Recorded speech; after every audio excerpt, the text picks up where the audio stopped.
اپنی بدنامی کا صحرا میرے ہی سر ہے، نہ میں نادانی میں محبت کرتی اور نہ اپنا سب کچھ لٹا کر اپنی زندگی برباد کرتی۔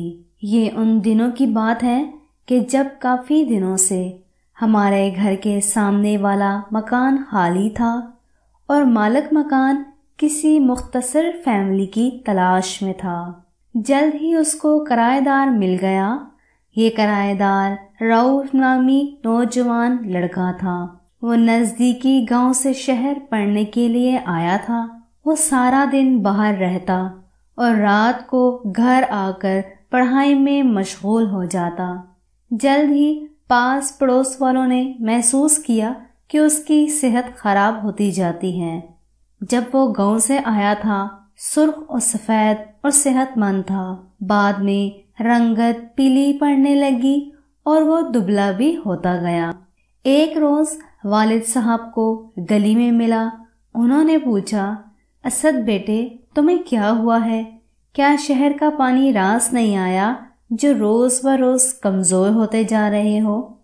انکل دراصل میں صبح و شام ہوٹل سے کھانا لے کر کھاتا ہوں، جبکہ مجھ کو باہر کے کھانے کی عادت نہیں۔ یہی وجہ ہے کہ پیٹ خراب رہتا ہے۔ والد صاحب بولے، اگر تم چاہو تو کھانا ہمارے گھر سے کھا لیا کرو، طالب علموں کا بھی معاشرے پر حق ہوتا ہے۔ کھانا تو روز ہی پکتا ہے، ایک آدمی کا اس میں سے نکل جائے تو کیا فرق پڑتا ہے؟ ٹھیک ہے انکل، جب ضرورت ہوئی بتا دوں گا۔ اس گفتگو کے اگلے روز ہی معلوم ہوا کہ اسد ہسپتال میں داخل ہے۔ کسی غیر معیاری ہوٹل سے کھانا کھایا تو فوڈ پوائزننگ ہو گئی۔ کالج میں طبیعت خراب ہو گئی۔ کالج والوں نے ہی ہسپتال پہنچا دیا۔ چپڑاسی کو پیغام دے کر اسد نے ہمارے گھر بھجوایا تھا کہ میں فلاں ہسپتال میں داخل ہوں، میرے گھر سے اگر کوئی آ جائے تو ان کو بتا دیجیے گا۔ شاید انہی دنوں اس کے گھر سے اس کا بھائی یا کوئی رشتہ دار آنے والا تھا، تبھی اس نے یہ سند یہ میرے والد کو بھیجا تھا۔ والد صاحب اس کی عیادت کو ہسپتال گئے۔ وہ وہاں 5 دن داخل رہا۔ اس دن کے بعد سے اس کے لیے ایک ٹائم کا کھانا ہمارے گھر سے جاتا۔ جب وہ کالج سے آ جاتا تو بیل بجا دیتا، ملازم اس کو کھانا دے آتا۔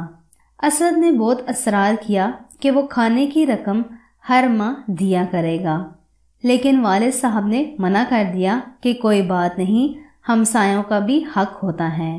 کچھ دن بعد ہمارا ملازم چھٹی پر، والد صاحب تو دکان پر ہوتے تھے، لہٰذا اب اسد کو کھانا پہنچانے کا مسئلہ تھا۔ میرا بھائی دبئی میں تھا اور گھر میں ایک چھوٹی بہن تھی جو مجھ سے صرف 2 سال چھوٹی تھی۔ اس نے تو صاف منع کر دیا کہ وہ کھانا پہنچانے اسد کے گھر نہیں جائے گی، اور والدہ نہیں چاہتی تھی کہ اسد روزانہ ہمارے گھر میں کھانا کھانے آئے، کیونکہ اس طرح لوگوں کو باتیں بنانے کا موقع مل جاتا۔ اب اس کا یہی حل تھا کہ جب وہ کالج سے آتا بیل دے کر دروازے پر کھڑا رہتا اور کھانا لے کر اپنے گھر چلا جاتا۔ کھانا کھانے کے بعد دوبارہ برتن دینے آتا، بیل دیتا اور ہم برتن لے لیتے۔ بظاہر یہ آسان کام مگر خاصا مشکل تھا۔ کبھی ہمیں فارغ نہ ہوتی تو یہ فرض مجھ کو ہی انجام دینا پڑتا۔ ایک روز وہ کھانا لینے نہ آیا، اگلے روز بھی نہ آیا۔ امی برقع اوڑھ کر اس کے دروازے پر گئیں، بیل دی، وہ باہر آیا تو پوچھا، بیٹا کھانا کیوں نہیں لے رہے؟ کہنے لگا، خالہ جی میری طبیعت ٹھیک نہیں ہے، بخار آ رہا ہے اور مجھ کو اسہال کی بھی تکلیف ہو گئی ہے۔ اچھا بیٹا تو میں کھچڑی بنوا کر بھیج دیتی ہوں۔ امی نے مجھ سے کہا کھچڑی بنا دو۔ میں نے کھچڑی تیار کر لی تو خالہ کا فون آ گیا کہ ان کے شوہر کی طبیعت خراب ہے اور ان کو ہسپتال لے گئے ہیں، فوراً آ جاؤ۔ والدہ نے برقع سر پر ڈالا اور خالہ کے گھر نکل گئیں۔ ان کو یہ بھی یاد نہ رہا کہ اسد کو کھچڑی دینی ہے۔ کافی سوچ بچار کے بعد بالآخر میں نے ہمت کر ہی لی۔ چادر لپیٹ کر میں کھچڑی لے کر اس کے دروازے پر پہنچی۔ بیل دی، کوئی جواب نہ آیا۔ سوچا شاید اسد کی طبیعت زیادہ خراب ہے، سو ہمت کر کے اس کے گھر کے اندر چلی گئی، کیونکہ دروازہ کھلا ہوا تھا۔ دبے قدموں ڈرتی ڈرتی آگے بڑھی وہ کمرے میں نہ تھا۔ واش روم سے پانی گرنے کی آواز سنی۔ کھچڑی اس کے کمرے میں پڑی ٹیبل پر رکھ کر میں الٹے قدموں لوٹی تو وہ واش روم سے نکل آیا۔ کہنے لگا، آپ کو زحمت کرنا پڑی، شکریہ۔ میں نے کہا، کوئی بات نہیں، اماں کو خالہ کے ہاں جانا پڑ گیا تبھی میں آ گئی۔ اچھا، برتن لیتی جائیے۔ اس نے پلیٹ میں کھچڑی نکالی، برتن خالی کر دیے۔ میں نے برتن اٹھائے اور گھر کو آ گئی۔ اس پہلی جرأت کے بعد میری جھجک ہی ختم ہو گئی۔ اب جب بھی فارغ ہوتی دروازے سے جھانکتی، اگر کوئی گلی میں ادھر ادھر نہ ہوتا تو تیزی سے اس کے گھر کے اندر چلی جاتی اور کھانا دے کر آ جاتی۔ شروع میں ہم سلام دعا کے سوا اور کوئی بات نہ کرتے تھے۔ رفتہ رفتہ حجاب کم ہونے لگا اور میں ٹھہر کر اس کے ساتھ تھوڑی دیر کوئی ادھر ادھر کی باتیں کر لیا کرتی۔ ابھی تک محلے والوں کو علم نہ تھا کہ میں اسے کھانا روز بدقسمتی سے محلے کی ایک عورت نے مجھے اسد کے گھر سے نکلتے دیکھ لیا۔ بس پھر کیا تھا، بات منہ سے نکلی اور کوٹھوں پر چڑھی۔ وہ ایک لگائی بجھائی کرنے والی عورت تھی، ہر طرف اس بات کو پھیلا دیا اور یوں سارے محلے میں بدنام ہو گئی۔ ماں نے اسکول سے اٹھا لیا، اس ڈر سے میرا گھر سے باہر نکلنا بند کرا دیا کہ کہیں اس معاملے کی خبر میرے والد کو نہ ہو جائے۔ اب تک تو ہمارے درمیان کوئی ایسا ویسا معاملہ نہ تھا، لیکن پابندی لگی تو نہ جانے کیوں دل کو بے کلی رہنے لگی۔ محسوس ہوا کہ میرے دل میں اس کی جگہ تھی جو اب اس کی جدائی میں مجھے تڑپا رہی تھی۔ انسان پر پابندیاں لگ جائیں تو کرب کی شدت بھی دو چند ہو جاتی ہے۔ اب میں اس سے ملنے کی نئی نئی ترکیبیں سوچنے لگی۔ ایک بار خط لکھ کر اس کے گھر کے اندر پھینک دیا، جس میں لکھا تھا کہ گلی میں نکل کر اپنی صورت دکھا دیا کریں، کہیں تو پل بھر کو ملو۔ اس نے اس خط کا کوئی جواب نہ دیا۔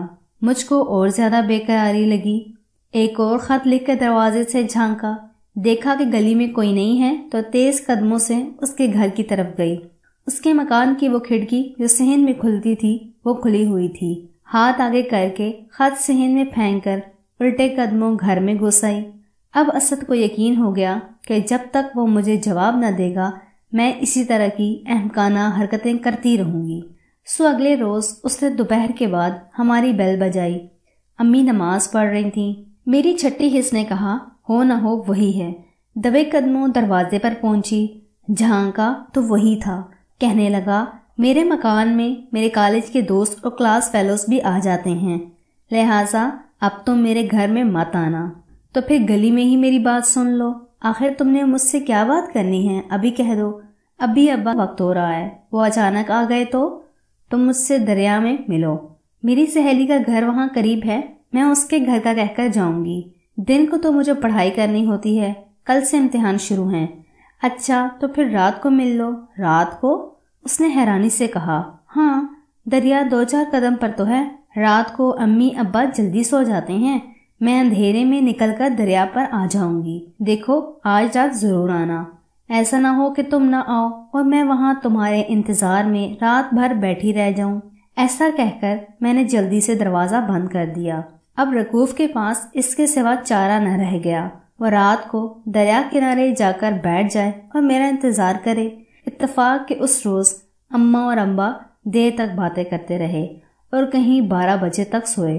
جوں ہی وہ سوئے میں نے دبے قدموں صحن عبور کیا اور آہستہ سے کنڈی کھولی اور جھانکا۔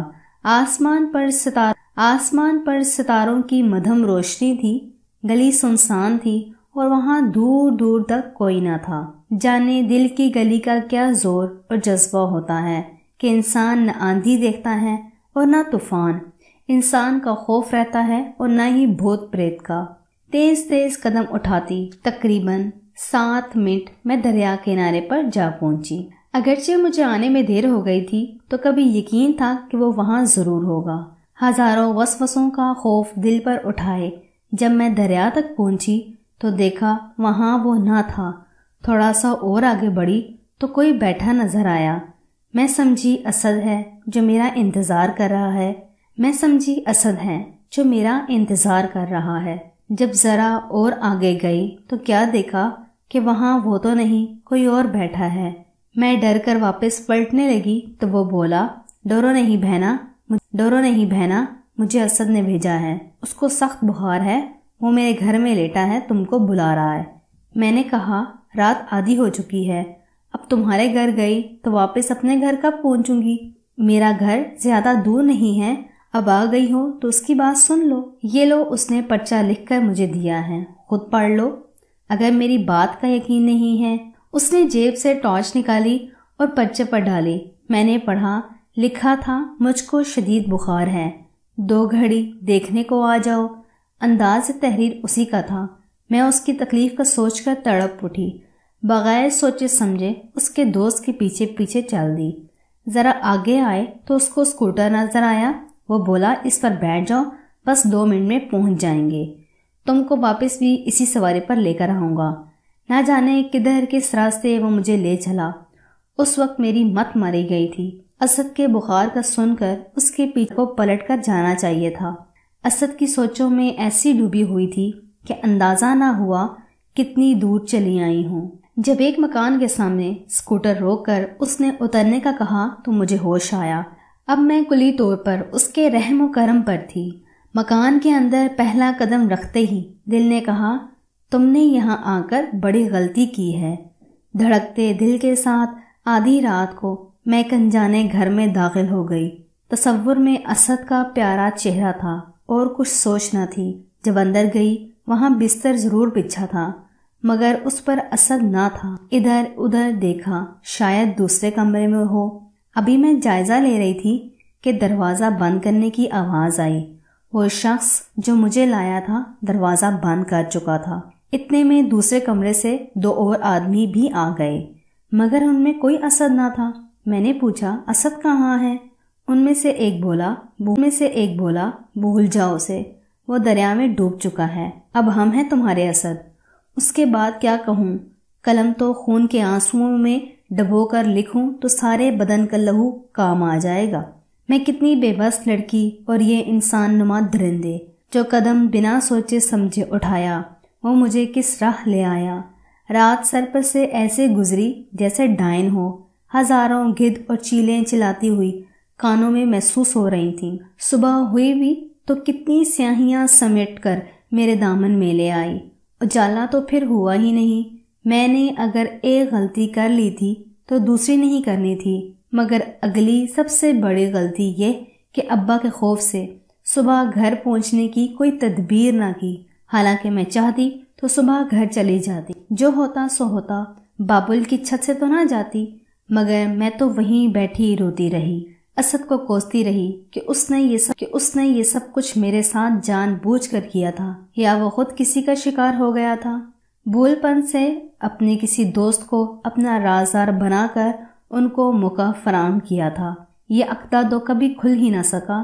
گھر جاتی تو یہ عقدہ کھلتا، لیکن گھر کس منہ سے جاتی؟ میری حالت میری بربادی کا نوحہ تھی، بھلا کون مجھے قبول کرتا؟ شاید ابا جان مجھ کو دیکھتے ہی شوٹ کر دیتے۔ دوپہر تک میں روتی رہی۔